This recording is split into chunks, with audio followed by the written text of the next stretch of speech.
On l'apprend à l'instant, l'armée israélienne a reçu l'ordre de tuer tout combattant du Hezbollah dans le sud du Liban. Voilà qui survient au lendemain des négociations historiques entre, d'un côté, les Libanais, de l'autre côté, les Israéliens à Washington, sous l'égide des États-Unis. Des discussions jugées productives et qui appellent des négociations directes dans le futur. Les précisions de Mevalo. Une carcasse de voiture au beau milieu de l'autoroute reliant Beyrouth au sud du Liban. 2 frappes israéliennes consécutives menées par des drones ont visé 2 véhicules ce lundi matin. La guerre se poursuit au pays du Cèdre, malgré une rencontre historique mardi à Washington entre les ambassadeurs israéliens et libanais.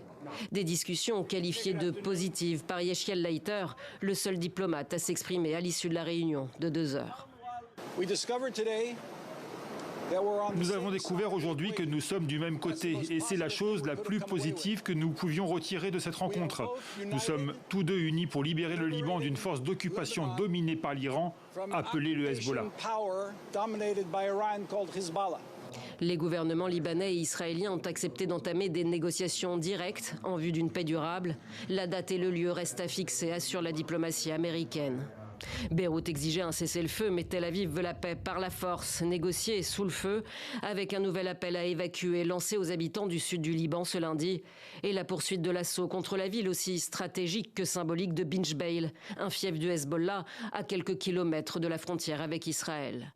Le mouvement chiite pro-Iran, grand absent des discussions à Washington, rejette une nouvelle fois tout pour parler direct avec l'ennemi. Le gouvernement ne se rend-il pas compte du danger qu'il a pris et comprend-il qu'il s'est engagé sur une mauvaise voie qui ne fait qu'aggraver le fossé entre les Libanais? Il n'a rien obtenu de l'ennemi, si ce n'est des louanges. Nous voulons un cessez-le-feu complet et ne pas revenir à la situation d'avant le 2 mars, c'est-à-dire aux assassinats et aux attentats. Nous devons entrer dans une nouvelle phase.